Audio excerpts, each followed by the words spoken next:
So since you have found this series, I'm just gonna assume that you already know why we need neural networks, and therefore I'm not gonna introduce them again to you. Instead, let's jump right into the definitions, the problem, and the approach. And the first obvious question, of course, is what exactly is the mathematical definition of a neural network?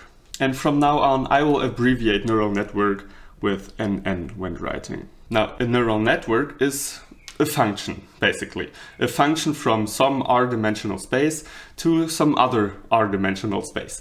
And how this function takes an input and produces an output is very fixed. And if you want to define your specific neural network, then what you have to do is choose some parameters. And there's two types of parameters. There's hyperparameters and just plain parameters. So a neural network is a multi-dimensional function, and it's uniquely determined by its hyperparameters and parameters. And so this is what we will gonna define first. So then let's start with the hyperparameters. First we have the length of the neural network, which is just a natural number. Then second, you have the dimensions of the layers. And so the length of the layers is just a tuple, L plus 1 dimensional tuple of natural numbers. Now, why L plus 1? Well, because the length of the neural network doesn't include the actual input layer, but you still need a size for that layer.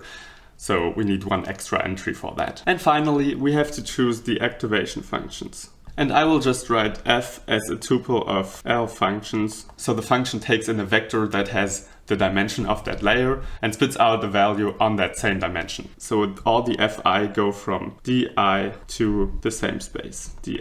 And starting from now, I will treat every column vector as a one-dimensional matrix. And the reason we're doing this is because then it will be much easier to generalize what we will calculate here later in the series. Because in reality, we're not computing each sample one by one. We're packing them into big matrices that we're then passing through the network. And you don't need to understand it at this point, but we are not working with vectors anymore. All the vectors are either row matrices or column matrices. And this will be very important because if the dimensions don't match, then we have a problem. And from now on, I will also try my best to always give examples when I can. And because I started digging into neural networks after watching the wonderful series from 3Blue and Brown about it, I decided to take his neural network as the one that we will be using as an example for the mathematics here. He had one input layer, two hidden layers, and one output layer. So one input, two hidden, and one output layer. And 2 plus 1 is 3, which is why L is equal to 3. Now the dimensions were 784, then his two hidden layers had dimensions 16, and the output is of course 10, since we want to classify between 10 different digits. And now since L is 3, we have to choose 3 activation functions, which are gonna be the rectified linear unit for the first two and the softmax for the last. Oh, and what I didn't mention about the indices is that we will always write them on the top for the different kinds of objects, because we have so many different objects that we don't have space to write the indices down below, which is why when the index is above, we're always determining which kind of object we're talking about, and if the index is on the bottom, then we're always specifying something more specific about the object. And also we're gonna use a lot of indices, which is why I want to be consistent with them throughout the series. L then will stand for an index that always sweeps through 1 and the big L, for example. Okay, great. So these are all of the hyperparameters. And now let's come to the actual parameters. And here already I will use notation that is convenient for later use when we want to program our own neural network. Because in Python, we will contain all of the different matrices in a list, but the indices of a list start at 0. So we will do the same. So W is just a list of matrices. How many of them? Well, if we have an input, then our matrix is basically how to transform that input into another layer. So the matrix can be seen as the object in between two layers. So we have exactly L many matrices, but since we start at 0, we only go to L minus 1 in our list. And the dimensions are where we have to pay a bit of attention. The weight matrix transforms a column matrix of dimension L plus 1 into another column matrix of dimension dl. And we achieve this by giving W these dimensions. And again, in our case, we have 3 matrices, so W0, then we have W1, and we have W2 with dimensions 10 times 16. Great. And then we have the bias, of course. And as with the weight matrices, we have B0, B1, etc. until we reach BL-1.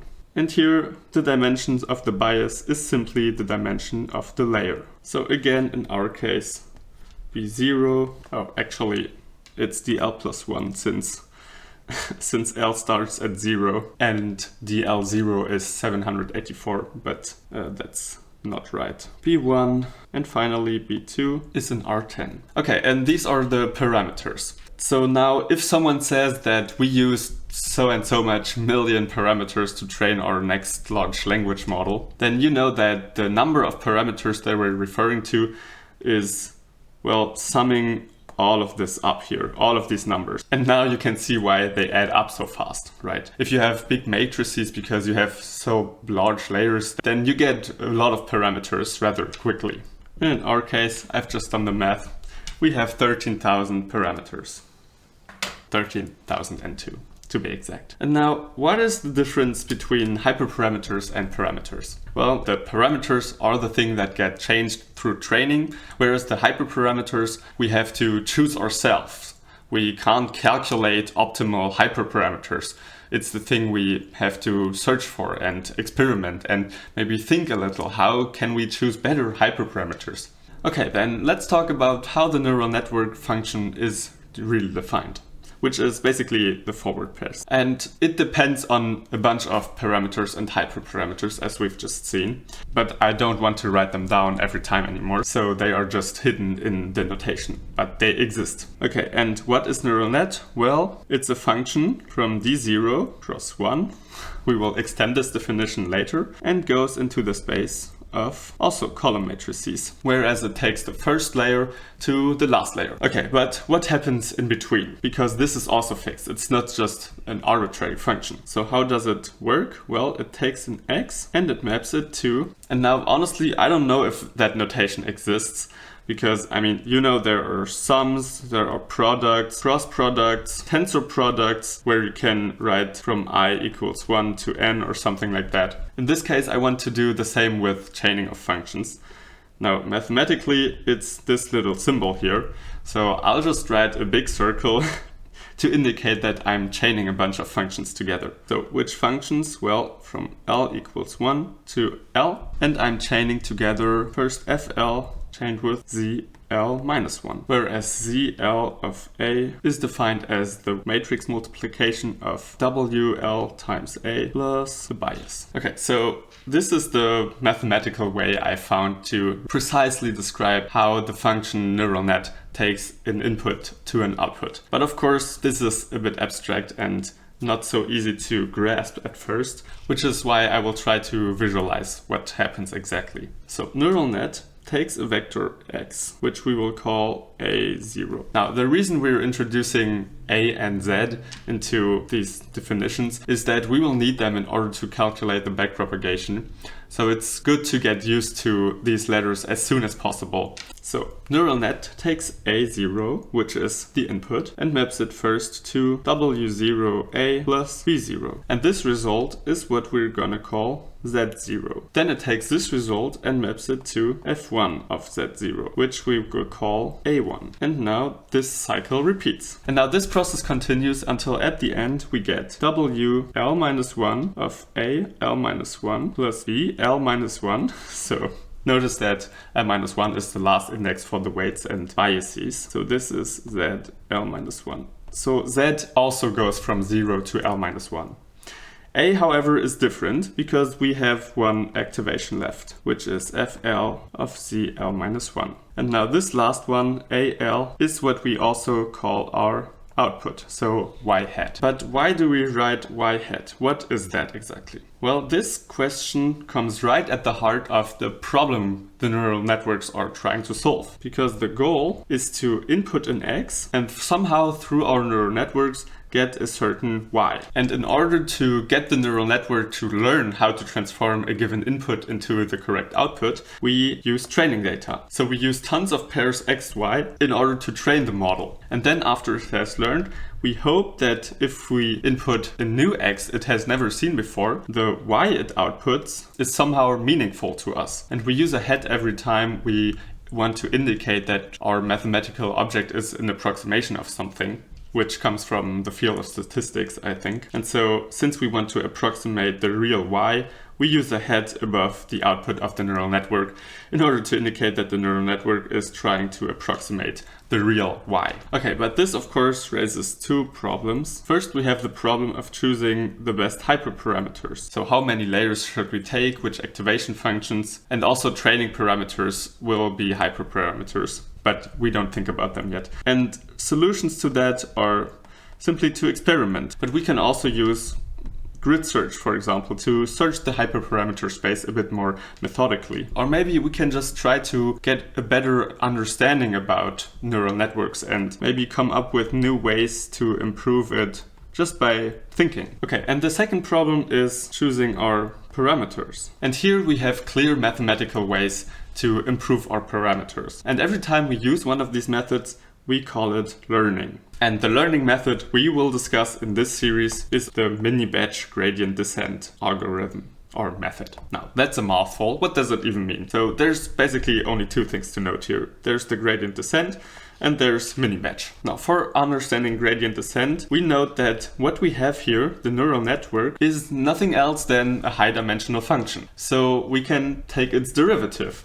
And this is very important because the derivative tells us something about the slope of that function on a given point. And so the idea of a gradient descent method is that in order to find some minimum, we just look at the slope at some point, for example here. And so what we do is we walk a tiny step along that slope. And then we repeat this process. We look at the slope again and see that, oh, okay, we have to go in that direction again, etc., until we arrive at a minimum of some sorts. Now, of course, in classical analysis, we would just compute the entire derivative of that function, set it to 0 and solve for the minimum, right? But this doesn't really work in our case because the function is so large and complicated that we just can't feasibly calculate the derivative everywhere. And so the gradient descent is really the best thing we have. Now, the mini-batch here tells us that we're not just evaluating the gradient of one single sample. Instead, we're batching a lot of samples together, I don't know, 100 or so, and averaging the gradients over all of these samples. And then we take one tiny step. And this really does make a difference. It's not the same as walking one step for each sample, because the step you have walked will influence the gradient of the next sample. So it's completely possible to just walk around in circles if you walk the gradient step after each sample, because the samples might be pulling in different directions. But if you average the gradient over your mini batch, then you're much more certain to take a gradient step that really minimizes the function across the input space. Okay, I've talked about the gradient all the time, but I realized I haven't even explained why we're trying to find a minimum of some sorts. I mean, which minimum are we even trying to find? There's just high-dimensional space here. What do we even mean by minimum? Well, if we introduce a function that somehow measures how good the approximation of the neural network was to the value it should have produced, then minimizing that function means that we are improving the quality of its approximations, right? So what we need is a function that takes in the approximation of the neural network and the real value and measures how distant they are. And this is what we call a loss function. Okay, so assuming we have this loss function, then mathematically speaking, the idea of gradient descent is to differentiate that loss function with respect to the parameters, so the weights and the biases. So the loss function has to depend on those parameters, otherwise we can't see how the loss changes when changing those parameters. So the loss function will work as follows. It will take in all of the parameters as well as an input with the correct output. Then it will compute a single number, which is how bad is the approximation of the neural network from the real output. And this is just a single positive real number. And once we have that function, we can differentiate it with respect to all of the parameters, which will give us a gradient for each parameter. And adding the negative of the gradient to the weights and the biases will then hopefully reduce the loss the next time we send an input through the neural network. Okay, so mathematically we define the loss, and I will write it like this, as a function that takes in a neural network, and it also takes an input which has dimension d0 cross 1 and a corresponding output which has dimension dl times 1, and all of this gets mapped into a single positive real number. And how does it do that exactly? Well, the tuple that's given by a neural network, an input and a corresponding output, gets mapped to the loss of what the neural network outputs and the thing it should have outputted.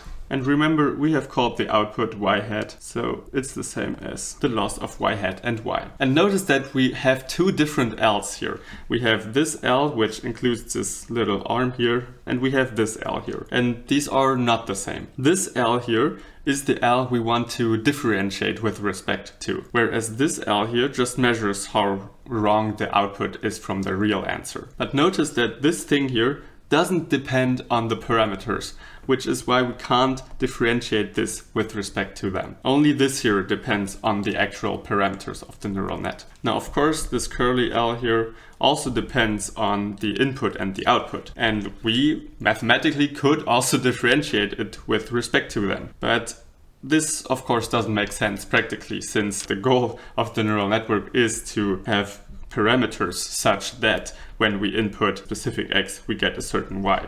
So it would make no sense to differentiate with respect to the outputs, because that's basically useless information. And finally, I will define which loss function we will be using concretely in our example, which is the cross entropy loss. And it's also known as the negative log likelihood. And so in this case, the loss of y and y hat is defined as the negative sum of the log of the output in each entry times the actual value in that same entry. And that's it. Now you can check for yourself that the global minimum is reached exactly when y and y hat are the same, and it's positive otherwise, which makes it a great loss function, because then we know that minimizing the loss function will always make y and y hat more similar. Now in the next video we will first take a look again at the multi-dimensional chain rule, as well as some notation we will use in order to calculate all of the gradients, because the differentials really become long expressions at some point, which is why we need ways to make all of this notation more readable. Also, we will use the chain rule a lot. So if you aren't extremely familiar with the multi-dimensional chain rule, I think it's worth to take a look at it again. So then I hope I see you in the next one. Bye.